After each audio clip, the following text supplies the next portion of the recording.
The story begins in the year 2023, on what seemed like an ordinary day.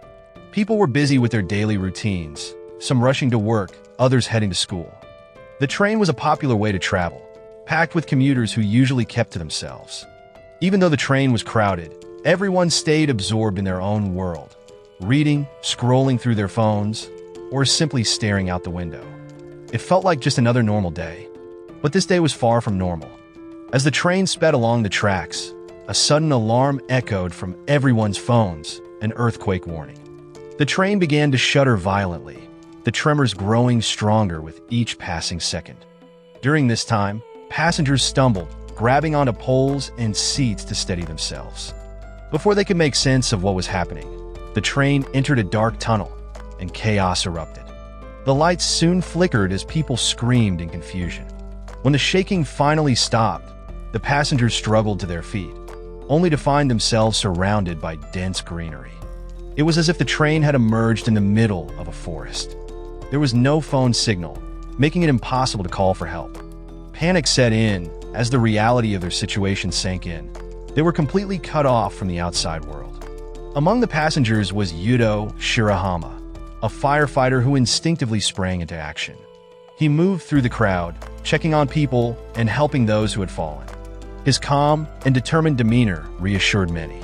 At the same time, Sei Hitano, another passenger, recognized Yudo. She remembered him as a high school sports teacher and offered to assist him in organizing the group. Back at the train station, the police were left baffled.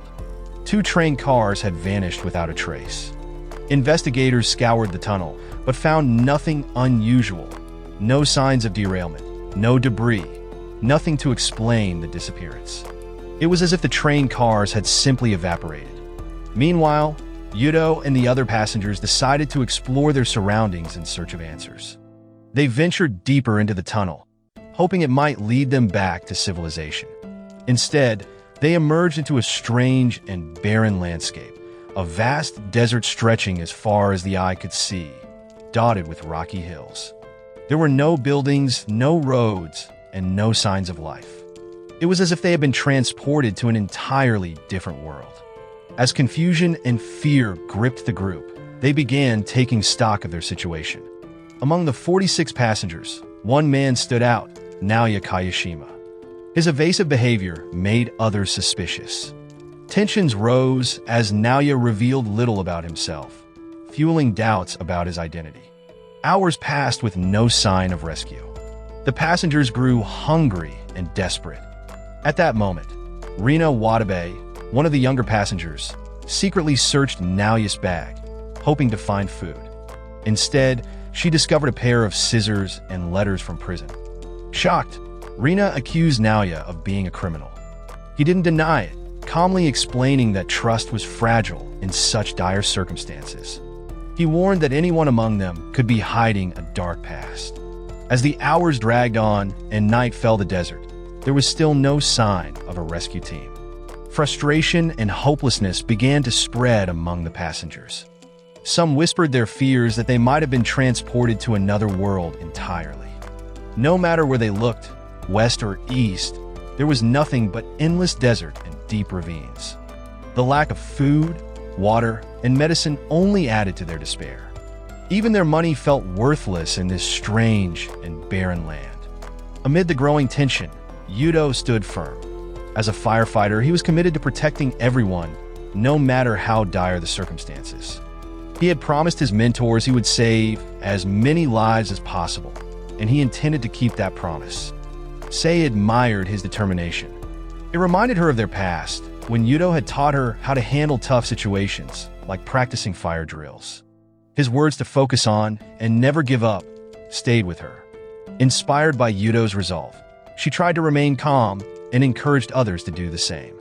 Meanwhile, Naoya, still hurt by the accusations and mistrust of the group, decided to leave the camp. He wandered off alone, searching for answers or perhaps a way out. However, his journey took a dangerous turn when he unknowingly ventured too close to the edge of a ravine. The ground crumbled beneath him, and he slipped, left clinging to a tree root to keep from falling into the abyss. His strength was fading fast, but just as it seemed he might lose his grip, Yudo and Sei arrived. Together, they pulled him back to safety, their teamwork saving Naoya from certain death.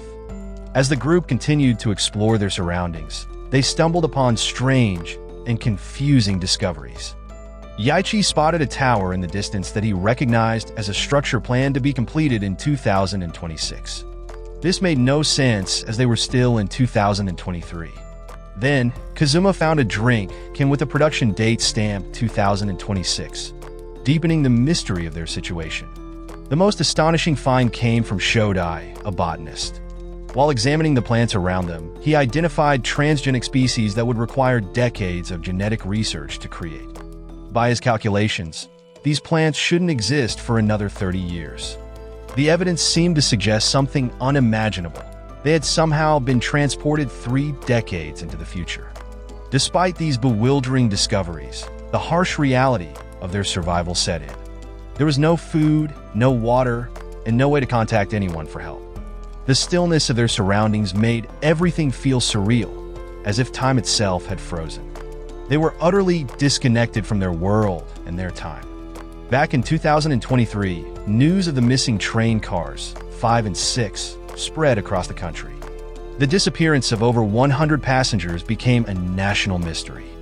Investigators and government officials were scrambling for answers, but there were no leads, and the vanished train cars seemed to have simply disappeared without a trace. For the stranded passengers, survival became more desperate with each passing day. Hunger gnawed at them, and thirst became unbearable. Supplies were running dangerously low, and they had no idea how long they might have to wait for rescue. Despite this, Yudo came up with a solution to address their water problem. Using a tarp he found on the train, he created a system to collect rainwater. If the skies refused to rain, he hoped the tarp might at least gather morning dew, providing the group with a small but crucial source of water. Time was running out, and the passengers knew the harsh reality of survival. Humans can't survive without air for more than 3 minutes, without water for more than 3 days, and without food for more than 3 weeks. Having been trapped for 2 days already, they knew they had only 1 day left to find drinkable water before dehydration would start taking a severe toll on them all. The next morning, the group was tense and on edge. Shodai then pointed out that with so many plants thriving in the area, there had to be a water source nearby. This sparked a sense of hope, and they decided to explore a new direction they hadn't yet taken. In short, Yudo, Sei, and Naoya joined Shodai as they headed north into the forest, carefully making their way through uneven terrain and thick vegetation. After hours of difficult trekking, Naoya spotted a small but crucial clue, a toad hopping near damp soil. The moist ground was a promising sign that water was close. Energized by this discovery, the group pushed forward, their determination unwavering. Shortly after, the group finally found it, a flowing stream of fresh water. Relief washed over them as they knelt to drink, their thirst finally quenched.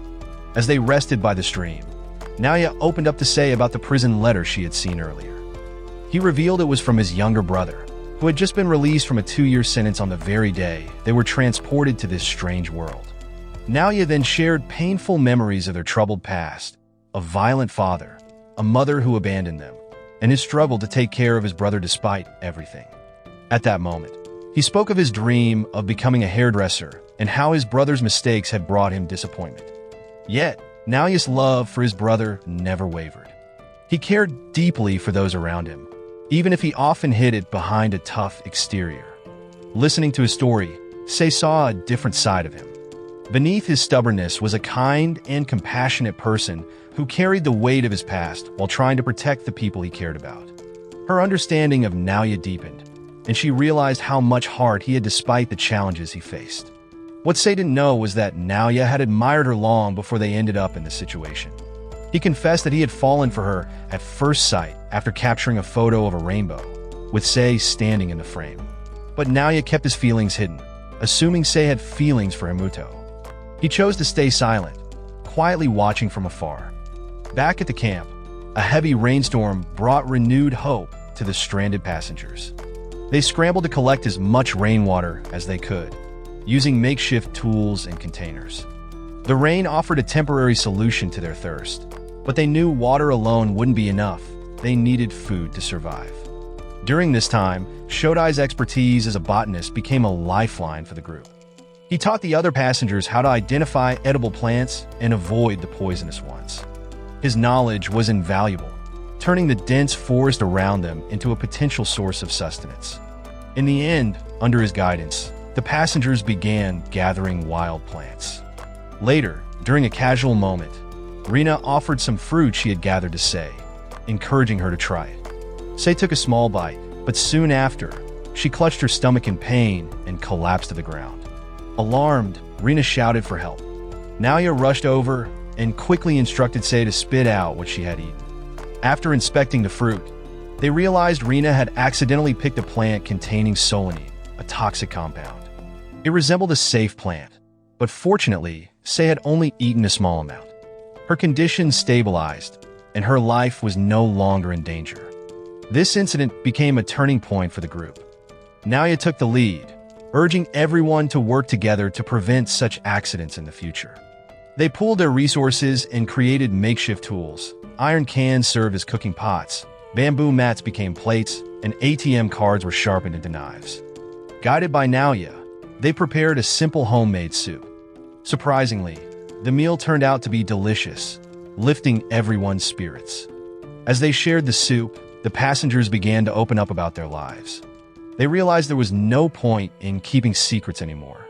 Each person had their own story, their own struggles, and their own kindness. This newfound honesty brought them closer together, uniting them in their efforts to survive and find a way back to their world. The next day, while searching for food, Naoya spotted a stranger in the distance. Moments later, the group heard a groan of pain and discovered Shodai had been injured, stabbed by a sharp object. The wound was deep and needed immediate attention. With no professional medical tools available, they decided to sew it up themselves. Yudo, with his firefighter training, was the only one with basic medical knowledge. Initially, Yudo hesitated, haunted by self-doubt. However, Naoya firmly encouraged him, reminding him they couldn't afford to lose Shodai. With renewed determination, Yudo performed the procedure using plants with antibacterial properties, which Shodai had earlier identified. These helped to prevent infection and reduce inflammation. Shodai remained unconscious for 3 days, but thanks to their efforts and the healing properties of the plants, he finally regained consciousness. The group was relieved, but the incident left them uneasy. It was clear they were not alone in this mysterious place, and the identity of Shodai's attacker remained unknown. Following Yachi's advice, the group devised a plan to catch the perpetrator. They set up a trap in a strategic area. Meanwhile, the group's perception of Naoya began to shift. Despite their earlier mistrust, they couldn't ignore how much he had done for them. He had saved Sei, helped Shodai recover, and acted as a reliable leader. Many began to see him as a protective older brother figure. Not only that, Naoya's resourcefulness extended beyond survival tasks. He used his skills as a hairdresser to cut the female passengers' hair, including Sei's. This small act of normalcy brought comfort to the group. Sei, in particular, started to see Naoya in a new light, appreciating his quiet kindness and strength. As they spent more time together, the group's bond deepened, creating a sense of unity amidst their struggles. One day, the trap they had set went off. Knowing this, Yudo and Sei rushed to the scene and found a young boy caught in it. The boy managed to escape but ran south, prompting Yudo, Sei, and Naoya to give chase. Their pursuit ended at a river, where the boy stopped and turned to them. He told them he was going to call his mother and asked them to wait for him to return. As they waited by the river, Yudo opened up to Sei and Naoya about his past. He shared a painful memory of an incident during his time as a firefighter. Acting without permission, he had caused an accident that left his senior permanently injured and unable to walk. Since this incident, Yudo had carried the weight of guilt ever since, blaming himself for the life-altering consequences of his actions. Not long after, the boy returned, just as he had promised, and invited Yudo, Sei, and Naoya to follow him. To their astonishment, he led them to another train carriage, stranded in an area they had never explored before. This carriage turned out to belong to passengers from Carriage 6, who had experienced the same mysterious incident as Naoya and his group. The passengers of Carriage 6 greeted them warmly, led by a man named Shunsuke Yamamoto, who had naturally taken on the role of leader.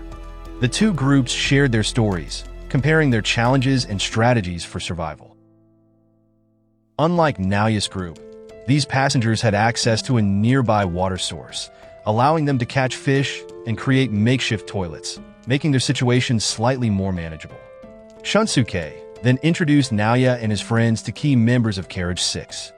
Among them was Norimasa Uemura, a construction worker, and Tatsumi Kakawa, a man whose presence startled Naoya, as he immediately recognized Tatsumi as the one who had stabbed Shodai.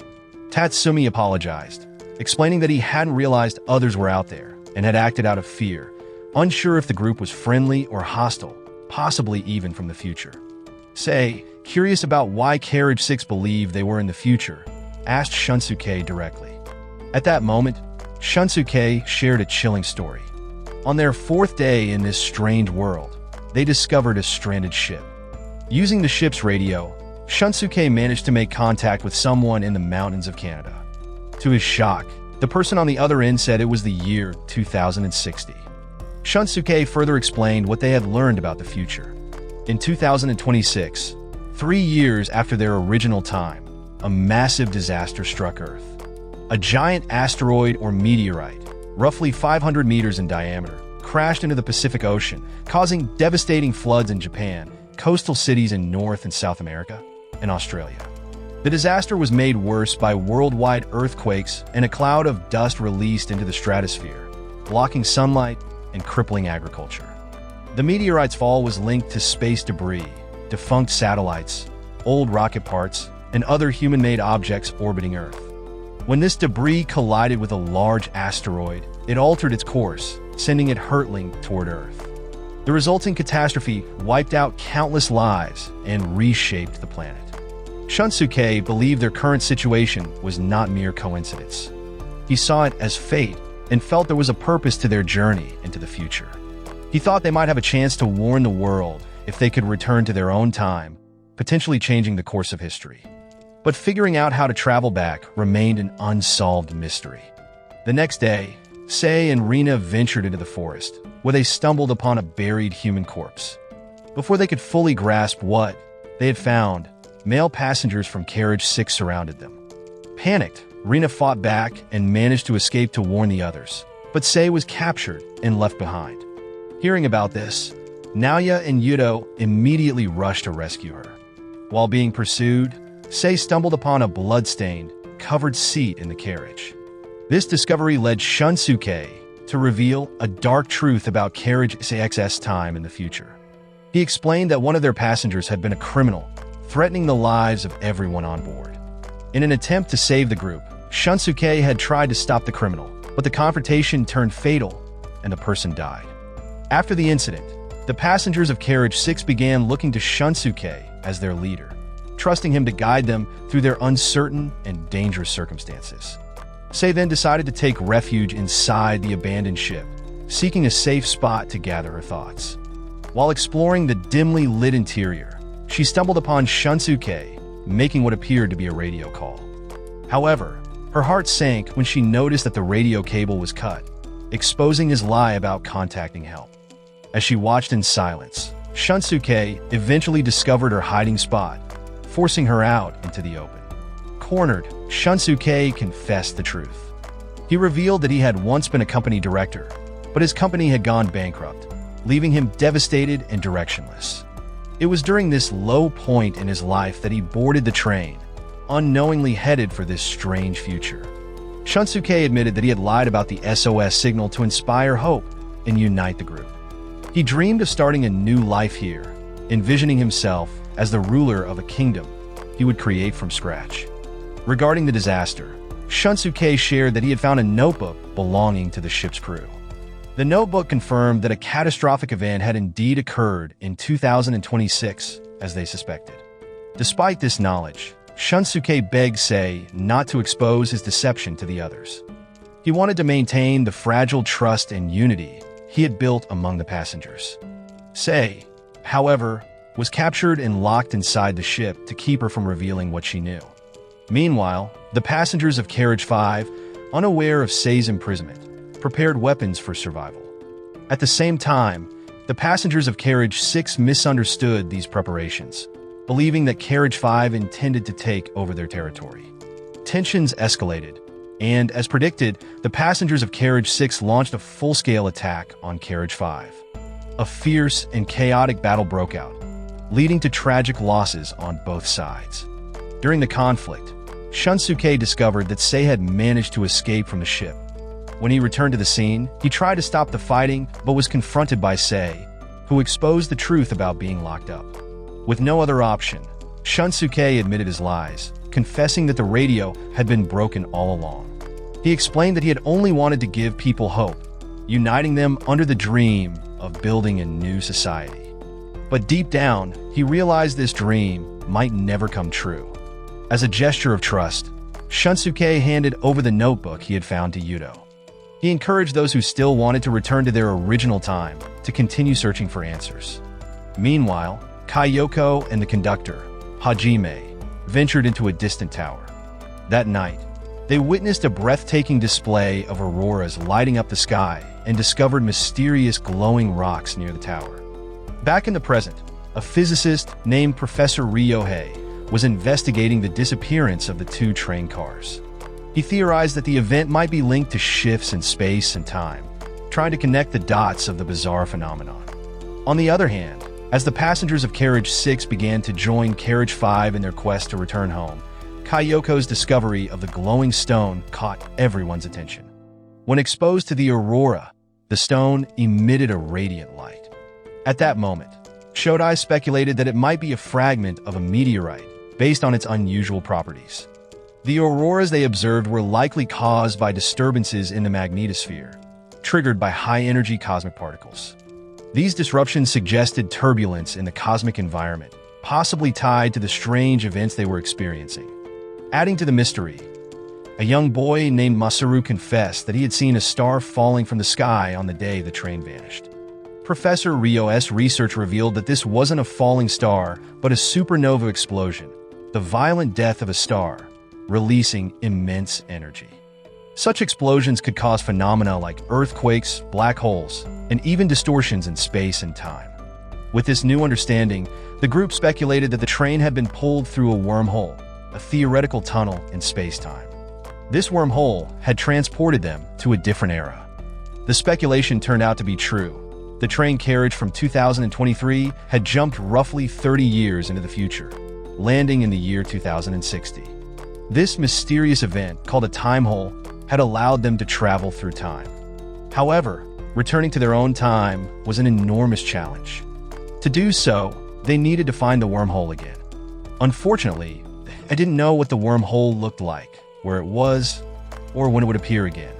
During this moment, Koharu revealed that she didn't want to go back to 2023. She was pregnant with her son, Kazuma, and felt torn about starting a new life in this strange time. Overwhelmed by her emotions, she ran into the forest during a storm. Because of this, Kazuma and the others set out to find her, but the heavy rain made their search difficult. At one point, Sei slipped on the wet ground and hurt herself, but Naoya quickly came to her rescue. Sei soon noticed Naoya acting distant and asked why he seemed so afraid of being left behind. Naoya hesitated, then shared that he had been betrayed in the past, including by his brother, which left him believing he couldn't rely on others. He felt it was better to be alone than to risk being hurt again. Hearing this, Sei hugged Naoya from behind. She told him she didn't see him as a coward. Instead, she saw someone who cared deeply for others but struggled to trust himself or those around him. Not long after, the storm caused serious damage to the train carriages, destroying much of their equipment and food supplies. Desperate for answers, Yaichi decided to investigate the train tunnel. At that moment, he witnessed something extraordinary, a wormhole opening briefly and sucking in his wooden doll. This confirmed that the wormhole might be their way back to 2023. Shodai, however, warned them of the danger. Approaching a wormhole without proper protection could be fatal. The powerful particles around it could destroy their bodies, and the wormhole itself might shrink and close completely before they could use it. Back in 2023, Detective Achida, who was investigating the missing train cars, found Yachi's wooden doll near the train tunnel. It seemed to have been thrown through the wormhole, hinting at the connection between the two timelines. Meanwhile, Naoya's search for Koharu finally ended when he found her sitting quietly behind some rocks. After much reflection, Koharu told Naoya she had decided to keep her baby, no matter the difficulties they faced. Meanwhile, Shodai explained that wormholes could open naturally during events like storms, earthquakes, or lightning, especially when cosmic disturbances like auroras were present. Daichi, while searching for a solution, accidentally discovered a buried electrical cable. The group then decided to use it to generate an electric current, hoping to create a magnetic field strong enough to reopen the wormhole. However, time was against them. With their food supplies running low after the storm, they needed to act quickly. Shodai also explained the stakes of their plan. If they managed to prevent the disaster of 2026, two parallel worlds would be created, one where the disaster happened, and one where it didn't. In simpler terms, everyone would return to their respective timelines, and those who stayed in 2060 would live in an isolated future. If they failed, only a handful of survivors would remain in this time. After much soul-searching, Naoya made his decision. He would stay in 2060. He felt there were things he needed to do in this time, especially when he thought about his brother and their complicated relationship. Naoya accepted that while some parts of the future might change, others would remain the same. Later, the group spent countless hours digging through dirt and debris. Following the electrical cable for what felt like miles, their perseverance paid off when they unearthed a long-buried subway electrical substation. To their amazement, the facility was still intact, and the power source was operational despite years of abandonment. With the storm fast approaching, they worked quickly to prepare, wrapping a cable around the train carriage to form a protective circle. The next morning, Naoya noticed the aurora lighting up the sky, a sign of the disturbed magnetic field they had been waiting for. While he prepared to face the storm, he couldn't ignore the sadness in Sei's eyes. She had grown to care deeply for him and struggled with the thought of parting ways after all they had endured together. Yudo, too, was frustrated by Naoya's decision to stay behind, seeing it as an attempt to avoid confronting his issues with his brother. To everyone, Naoya was no longer just another passenger. He had become someone they depended on, someone they owed their lives to. Yudo feared he would regret not being able to save Naoya if he didn't change his mind. As the aurora grew brighter, the group rushed back to the train carriage. Naoya then worked to activate the electric generator, connecting the wires to the glowing stone. As a result, the wormhole began to form, swirling with energy and creating an opportunity for those who wanted to return to their original world. Yudo and Sei's heartfelt pleas finally reached Naoya, making him realize he wasn't alone anymore. Just as Naoya approached the carriage, ready to board, a powerful gust of wind knocked down a tree, blocking his path. In the chaos, the passengers of carriage 6 hurried to close the door, but Yachi ran to Naoya's aid. He pulled him toward the carriage just as the wormhole's energy surged dangerously close.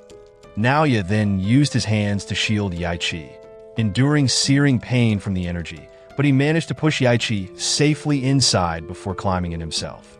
Yachi, however, made a bold decision.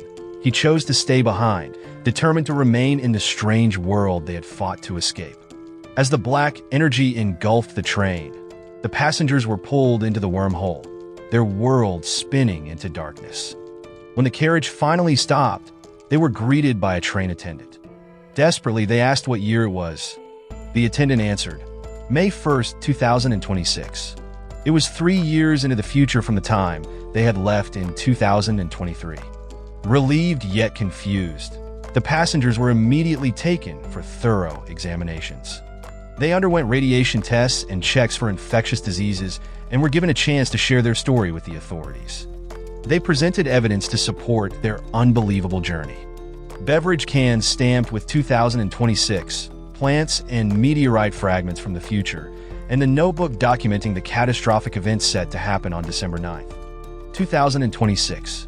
Despite their consistency and the physical proof, neither the police nor the government believed their story, dismissing it as impossible. Reunited with their families after 3 long years, the passengers struggled to readjust. For some, the reunions were bittersweet.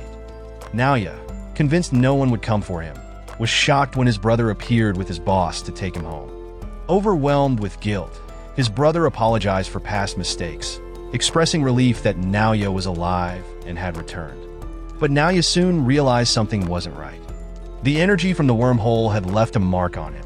His hand trembled uncontrollably, making it difficult for him to hold or use objects normally. The others also faced challenges, each carrying scars, both physical and emotional, from their time in the future.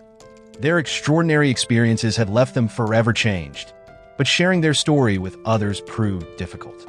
Most people couldn't comprehend what they had been through and dismissed their warnings about the disaster looming in December. Despite everything, the group remained bound by their shared journey, knowing they had witnessed something no one else could truly understand. Elsewhere, Professor Ryohei received alarming news about an alien object hurtling toward Earth. Calculations of its speed and trajectory confirmed the asteroid would collide with Earth in December 2026, just as the train passengers had predicted. Meanwhile, Daichi decided to take action. He created an online channel to share his knowledge about the future, believing people deserved to know the truth. When his video went public, it sent shockwaves through society. The video explained the impending asteroid strike and its potential to destroy their city. Many people responded, including Kayoko, who courageously bypassed security to speak directly with the defense minister. To her surprise, the minister revealed he had secretly verified the passengers' testimonies using research from Professor Ryohei's institute. The government quickly began preparations to launch the FG-1 rocket, their best hope of diverting the asteroid. During this time, the whole world watched anxiously, praying for the mission's success. If the plan failed, the only alternative would be to find shelter and hope for survival, though the odds were slim.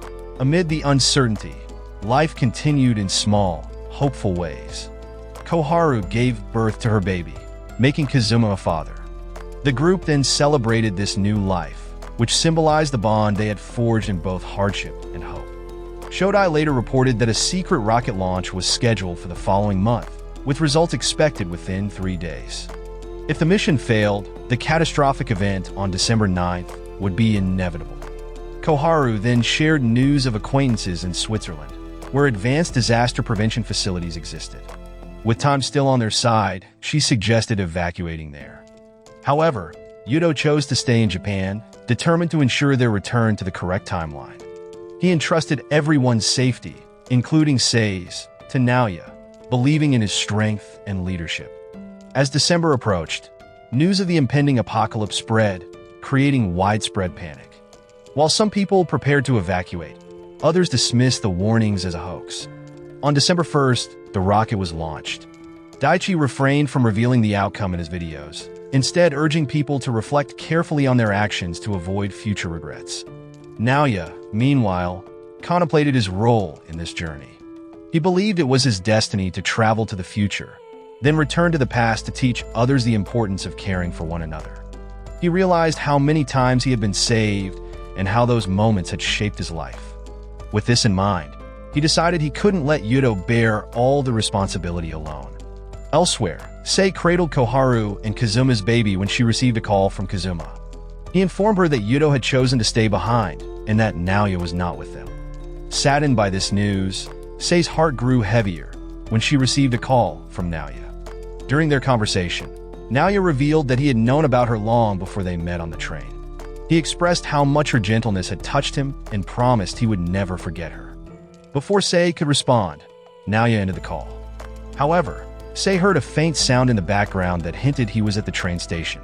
Without hesitation, Sei rushed to the station and found Naoya, who was surprised she had located him. Deep in her heart, Sei hoped that Naoya would find a place where he could truly feel at home. To her, Naoya was the only man who had ever filled her heart. Without speaking, Naoya embraced her, a silent farewell filled with gratitude and emotion. For the first time, he felt at peace, thanks to her unwavering kindness. Meanwhile, Yudo was busy helping people evacuate when he noticed Naoya walking toward him. Overwhelmed with emotion, Yudo realized how much he owed Naoya, who had saved and supported him countless times in the past. His presence had brought not just survival, but hope and reassurance to everyone around him. Together, they prepared to face whatever came next, determined to protect the people who still had hope. Finally, Professor Ryohei received an update on the rocket launch. Preliminary results suggested it had successfully altered the asteroid's path, offering a glimmer of hope. During this time, in the distant future, Yaichi lived a quiet, contented life, free from the worries of his past. Though Naoya and Yudo's futures remained uncertain, one thing was clear: they would continue to fight for others, protect those they cared about, and ensure that even in the darkest times, hope and humanity endured. So the moral of the story is, never underestimate a random train ride. It could turn into time travel, a survival boot camp, and a lesson in teamwork all at once.